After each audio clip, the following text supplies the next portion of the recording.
Folks, today on the Stoney Ridge Farm channel, we're taking you all over the farm. We're gonna show you the cows, we're gonna show you the operation, we're gonna show you the gardens, we're gonna show you honeybees. It's gonna be awesome. Come along, let's have some fun on the farm today. Woo! Good morning, buddy. Good morning. Give me a hug, little boy. Good morning, folks, and welcome back to the Stoney Ridge Farm. It is gorgeous out here today. The sun is just peeking over the horizon, and we've got to go take care of the cows. This video is brought to you guys in part by your own request. So I've got a lot of comments about traveling. I went out to Las Vegas and traveled a little bit. I've gone to a lot of farm shows here recently. I've gone to a lot of equipment shows and tool shows, and people are like, man, get back to your roots, dude. Show us what's going on the farm. So we're just going to take you around today and show you a little bit of what's going on here on the property. We've got babies on the ground. We're going to go over and count the babies. We've got some that don't have ear tags. We got some that do, baby calves. And we're going to talk about the grass and the progression here on the farm and what's going on. Get back to our roots just like you guys asked. So come along today. We're just going to do a little day in the life here on the Stoney Ridge Farm. The grass is gorgeous. I've just been planting up the front garden right here. We'll talk about all that. So let's go have some fun. Stoney Ridge Farm. Woo! Good boy. Go pee-pee. Go pee-pee. Buddy's a good dog. I recently experienced some hip troubles with Buddy, and I'm a little worried about him, but he's doing better. I'm happy. Thank goodness. Thanks to all you guys who made supplement suggestion ideas for me. He's on some glucosamine now, and it's really helping. This is the lawn. The lawn hasn't been fertilized in years, okay? It's gorgeous. You keep green grass because we don't mow and bag up our clippings. We will be mowing and bagging up some clippings for composting later in the year, so stay tuned to the channel. Let's show you what we got in the raised bed garden right now and what we're gonna have in the raised bed garden. So right now, we have a bumper crop of weeds in our raised bed garden. And down in here, oh, I just need to come out here and pull all these weeds up. Down in here, we have some cabbage, okay? I think this is Brussels sprouts. That's Brussels sprouts too, but they've kind of petered out over the year. We need some more chickens. We don't have any chickens left. This is broccoli, and this is broccoli about to go to seed. Let me just pull it up. That needs to go in the compost pile also. Still getting a little bit of broccoli here. We might toss that in the old mouth there. Yummy, yummy. All this needs to be cleaned up a little bit. This is kale, and it's about to go to flower and seed also. Awesome. There are a few kale plants in here. Let's see what else we got. This is leftover from the winter garden. This is Brussels sprouts. You can see them starting to head up right now, okay? We'll leave those alone. I know that's a Brussels sprout, but they're starting to go to seed too. When warm weather hits, these things like to go to seed, and it basically renders them no good. That's cabbage, cabbage, cabbage, cabbage. Just our winter garden. And the winter gardens kind of fell by the wayside at this point. So currently we have 9 raised beds. Each raised bed is made of white oak that I milled off the sawmill myself. These are trees that were deadfalls on the land. They are 4 feet wide by 8 feet long, each one is. And they're 9. We're gonna put one more right there. We're missing one. So we gotta run over to my buddy John's place. There we got a little native pollinator going to work in here. These are weeds, guys. This is not something that we want in our garden. However, it's a good cover crop, so we'll just let them do their thing. Could I pull all these weeds and take them over and throw them in with the cows? Yeah, if I had some pigs, how awesome would that be? Pull all these weeds and have a couple wheelbarrows full of weeds to throw to the pigs. That would be awesome. Don't have pigs just yet, but we'll have them soon. So let's talk about the deer fence. This is a deer fence setup that I have here. It's basically 2 runs of poly electric wire hooked to a solar fence charger, and that has kept the deer out of this garden all winter long. Some days we'll have up to 15 deer out here in the front yard, and the reason I need to get the next plant bed box in here is because this is a good spot for the deer to jump the fence. It's too busy for them to jump the fence around these plant boxes right here, so there's only 1 or 2 places they can jump in without hitting something. And this is the solar fence charger. That's a Zariba brand. Let's walk on over here. This is the compost pile. You can see this is from the garden in the fall, and we'll bury that and we'll clean all that up too. So we'll throw all that green material over here and we'll roll this pile, and that's good soil. Once we get more raised beds up here next to the house and build that raised bed, all this soil will be gone and there'll be a greenhouse right here. I've got the greenhouse frame sitting over there ready to rock and roll. Just gotta find the time to do it, guys. So this is where we keep the honeybees. The honeybees did not survive the winter this year. 1, 2, 3 hives. I had 5 hives sitting out here. This is a trap, okay? So we had some robbing. In other words, the honeybees that were in this hive passed away, and we had some robbing going on. Let me open it up here and see if we got any bees in there. Nope. No bees. This is a trap, okay? So when your neighbor's bees come over, and this is from my friends at Triad Bee Supply, this is a bee trap, and what happens is the honeybees go in through this hole, or that hole, or that hole, and they go all the way up in here. And when they try to find their way out, so you want it on a really busy time when they're really robbing it out, I poured honey down in here. They'll go in, and when they try to get out, they'll come to these exits. I can exit there and exit there. I'll show you a slit up in here.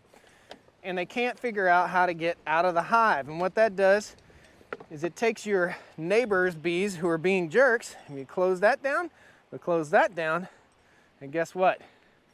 We just took those robbing bees and turned them into something positive. So we took the bees that were stealing from us and we stole them. Don't tell your neighbor you do that. They tend to get irritated. All right, let's go over check on the cows. No chickens in the chicken coop, guys. We got raided by foxes, and the foxes got all the chickens. So we've got all new chickens coming in. It's gonna be really cool this year. Cannot wait. We got some laying hens, we got some meat birds, and we'll be showing you how to process them all. Buddy's feeling better, but he's still not 100%. Hey, friend, that's a good boy. Yeah, okay. Got a limp on that right rear leg. It's a bummer. Why is the grass so green? This is where we ran the chickens. So we have a mobile chicken coop. We run through the yard, and over the past few years, that's where we've raised our chickens. That's why the grass is so green right here. So I'm not putting chemical fertilizer, I'm putting butt fertilizer. The byproduct of healthy animals is good fertilizer for your land. And that's what we do over here in the pastures. Let's head on over and get the cows moved on some fresh green grass. They are super anxious and ready to go. Is your garage a mess like mine? Let me know. Contact.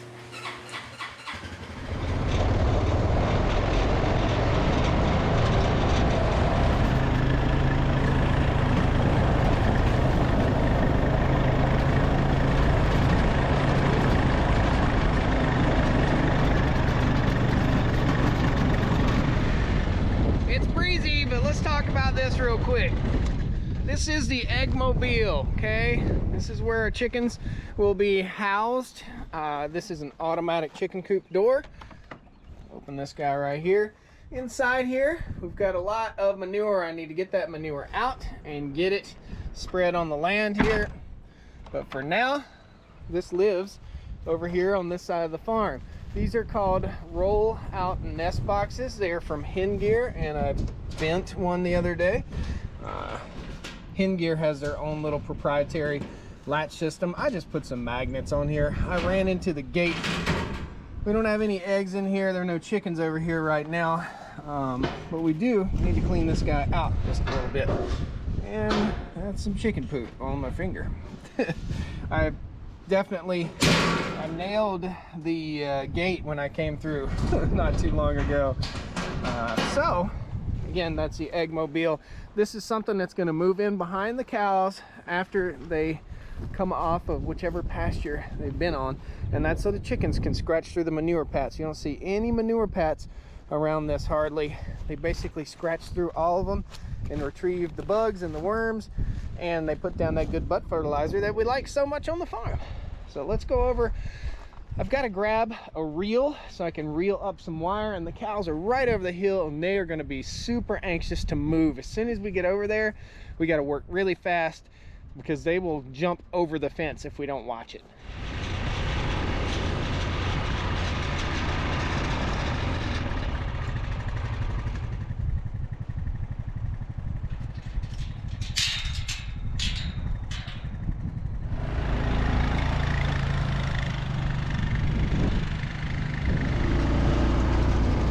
hay bales for the next few weeks. We might need some hay.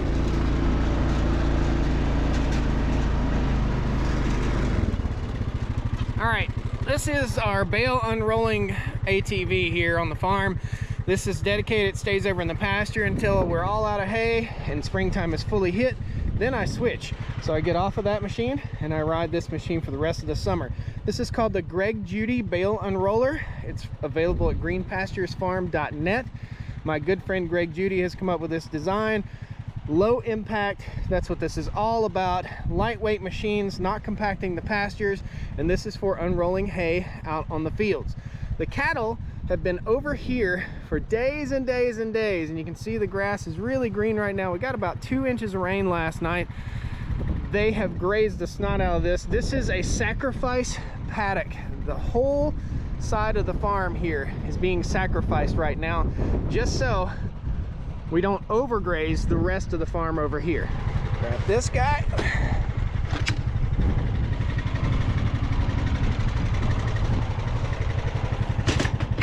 Snatch him right there. The cows are right down there.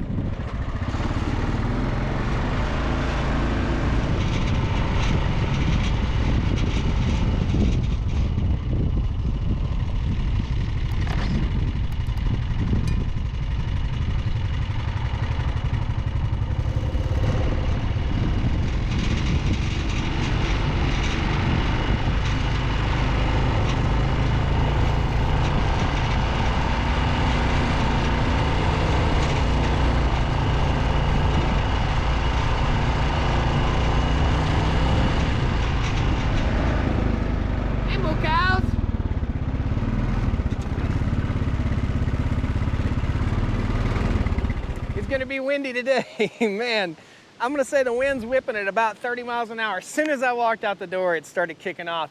So the cows are in about a 3.5 acre paddock right now. Let's take a look at all the girls and boys. These are our young babies for the year. Hey guys, making a bit of a mud hole. They've been gathered up around this gate basically all morning long. They know it's time to move. What we're gonna do is we're gonna put them out here on some fresh green grass. This is the green grass. They'll only be out here for 6 hours before I roll a hay bale out. So I'll come out here, it's early in the morning now. We'll let them out here in this paddock. I've got some wire to get up. So our hay bales are stored in various spots on the farm so we don't have to haul them all around. So I had about 60 hay bales stationed right here, and that was to serve this area, which had very, very poor soil. Now it's starting to come back, and we're gonna get the cows out on this for the first time this year. This is sparse grass right here, guys. We are not in the full spring flush yet, and we don't have knee-high grass. This is the reality of having a small farm and doing intensive rotational grazing like I'm doing. Sometimes we've got to overgraze an area so another area can catch up. And once we get the farm right and we get all of our soil right, we won't have to worry about this anymore. So let me gather up all of the fence posts and the wire that was right here and make sure everything's ready to go, and we'll get the cows moved. All right, let's do a little education, guys. The cows are all mooing and happy and ready to move. These are 3 different types of posts over here. This is a step-in post that was purchased from the big box store. These have been pretty good, but they break. You can see that one's broken right there. The little plastic thing here is broken. They simply don't last. This post is about 2.5 years old. This is a strain right step-in post right here. This will last a very, very long time. Buy the right stuff, okay? I'm gonna give you a little demonstration here. We're gonna break a post, I'll show you. So this is a Tractor Supply post right here, and this is a Tractor Supply post. They don't last, okay? The strain right, it lasts, okay? Check that out. This is where you lay your wire in. It lasts. You see that? These are from farmfencesolutions.com. My good friend Luke runs that business. He's a great guy. I wouldn't promote his stuff if I didn't think it was great. Again, that Strain Right brand, the reel that we're using is Strain Right also. See how it's already chipped off right there? It's probably from a weed whacker or something like that. Check this out. Check it out. Look at that. That's garbage. Don't buy garbage for your farm. This is just going to end up in the landfill and the dumpster, guys. So it's not only the financial portion. This costs the same as the Strain Right good post. it costs exactly the same, okay? It's not only about buying good stuff for your farm, it's also about longevity, and it's also about not filling the landfill full of junk. Plastic, garbage, junk, pollutant. This is a pollutant, this is a lifetime post. So I say lifetime. I don't know how long they'll last. I have yet to have one do what that one just did. You see what I just did with the other post, and I can't break this one. I cannot break this one. They've both been out here the same amount of time. Now, this is a geared reel from Strain right here. Strain right geared reel, super easy. Everything we fence the cows in with is perimeter fence. Cows are loud. And this is how we section off our pastures. It's called poly braid, okay? And that's from Strain right also. This geared reel, we'll roll it right up onto our setup here, and we can use it again next time, so you don't have to throw this away. You use this year after year after year. I see some of it might not be so good. I think I hit it with the mower. That's all right. All good. So we reeled that whole thing in. That was about 70 or 80 feet, maybe even 120 feet. And we put this little loop right here. We reeled in tight, locks it into place, and now we're good to go. We can carry that on the ATV. These other posts, these junk posts, they're going in the dumpster, and I hate to do that. I really do, but they're unreliable, and a cow could brush up against it, break it off, and then everybody's out. It's not a good idea. We'll stick these on the ATV, and we'll let the cows out. That's the fun part. Good morning. Hey, big bud. Hey, big bud. How you doing, buddy? Good. They're gonna go running, guys. Come on, cows. There you go, kids. Woo! Come on, girls. You want to talk to your animals, guys. Always talk to your animals so they're used to you being around and used to you talking to them. They're just so used to you. I think we have 52 animals right now. I don't see any new babies just yet. I know Susie just had a calf, and that's Susie's calf coming through, the last one. And this is Tammy, our donkey, guard donkey. 404. There we go. Now, isn't that awesome? We just made 50 animals super happy. Check them out. Except for that one calf that's mooing. How can you not find joy in making 50 animals like this just super happy? We're just bringing joy to these animals' lives. You're gonna hear some noises here, and it's the sound of cows being happy and gobbling down food. You see some of these cows are a little bit fuzzy, okay? Like this guy here. Quite fuzzy. Again, we're getting into the spring flush. They'll start to slick off, and all of that hair will fall out in the pasture and be used for bird nests and such. And we've got grass here that's, let's just see how high. It's a little over ankle deep. The cows will graze this again for about 6 hours. Then we'll bring out a hay bale. We're hopscotching the cows back and forth, back and forth, back and forth in this section of pasture. This is the best pasture on the farm. And this is a fairly new baby because its poop is still white. Right, guy? That's a big baby calf. So as I walk through the pastures every day, every morning, every afternoon, every 12 hours, I'm walking through. What we're looking for is genetics. What we're looking for is health issues. What we're looking for is problems. That's why Where's Waldo was in the dentist's office in those highlights magazines when you were a kid. Where's Waldo was teaching you as a child to learn to pick out the things that are not supposed to be there, the things that are wrong, picking out health problems with your children, picking out health problems with your cattle, learning and understanding the symptoms and nuances of life. That's what Where's Waldo was all about. You guys ever think of that? So let's walk around and Where's Waldo the cows real quick. This is a really big bull calf. He looks really good. So I'm looking at this cow right here, okay? Checking her out. And it's not a her, this is a steer. So this is a steer, his name is Notch. He's got a little notch taken out of his ear. This is a steer that was born last year, okay? We'll keep on walking. 302, 2023, a second baby born. This is going to be our cow that's gonna give birth next year. So we'll cruise on around here. There you go, girls. Awesome. They're a little bit smaller stature than these bigger cows. This is a 12 to 1,400 pound mama cow. Now, let's take a look at her and show you some of the signs that I see, some of the symptoms and signs that I see. Who we got here? Number 44. 44 has not yet had a calf. I'm looking at her from the front, okay? Look at her from the front. She doesn't appear to be pregnant. Typically, we'll see a hump on her side, which would be the baby. She does not appear to be pregnant, but she very well could be. Looking at her udders right here, I don't see them swollen or distended, but I do see her backside is a little swollen and distended, which means she's probably in heat. The bull's gonna take care of her. That's Donnie the bull. And we go over here, take a look at another cow. Udders are swollen, right? She's got a little bit of splotchy hair going on here. She's starting to slick off a little bit. Okay, we're getting to the time of year where cattle, hey 22, time of year where cattle might get some mites, and those mites, that's what that is. That's where she's been rubbing. The mites will go away, okay? They will absolutely go away. With hot weather, the mites will totally go away. It's something that normally happens in the fall. We watch them for ticks, but we don't really worry so much unless we get a total infestation of mites, all right? As we walk around a little bit more, we're looking at our calves. We're making sure everybody's nursing, everybody's looking healthy, nobody's got the scours, and the sign or symptom of scours would be manure all down their butts, and we're not seeing that either. This is Donnie the bull. We're checking Donnie's health. We're looking at him, making sure he looks vigorous, making sure he looks strong, making sure he doesn't attack me. Here's what we want to see. This is Prego City right here. 38. She's my next pick for the next baby. You guys just fuss and fight right there. See who can get the same grass. Let me show you a cull, one we're gonna get rid of. Here's your cull. And I hate to say this, but this is Susie. Susie just had a calf, and Susie does not hold weight like she should.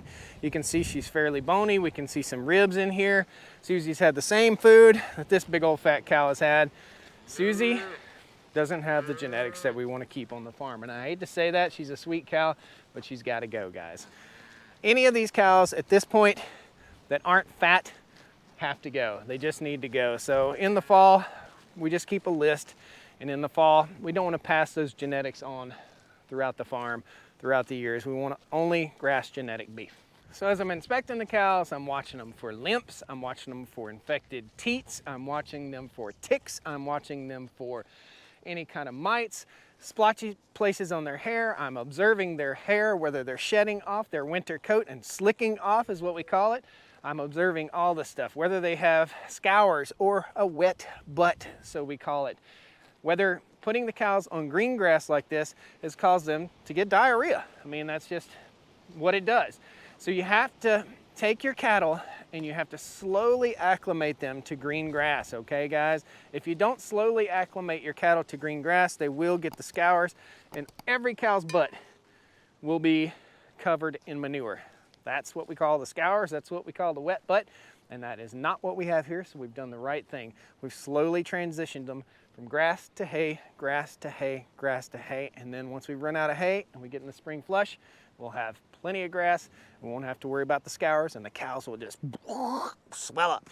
So that's it for today, guys. That's what you asked for as viewers here on the Stoney Ridge. You wanted a little more farming content, exactly what's going on. Cows will be here again for about 6 hours or so. I'll bring a bale of hay out, and I probably will roll a bale of hay out to them in this section of pasture, or move them right back where they were in that bottom over there and let them hopscotch back and forth across this area. In about 2 weeks, all the grass in the hillside over here will hopefully be about knee deep, and we can start really intensively rotationally grazing our cows. We have 90 different sections, 90 different paddocks here on the farm. A paddock is about a 1 acre section. We move all 50 cows onto that section for 12 hours at a time in the summertime. That way, in a full rotation, 90 different paddocks, we get 45 days of rest in between grazes. Really cool, guys. We'll see you next time on the Stoney Ridge Farm Channel. Please hit that like button, subscribe. I'd love to have you back. Thank you guys so much. All right, that's farming. Come on down to the Stoney Ridge. Bring your wife and bring your kids. We're living life pure and sweet. That's the way it's supposed to be, Stoney Ridge. Nice here, isn't it? Oh, good boy, yeah. Woo! its sun's bright.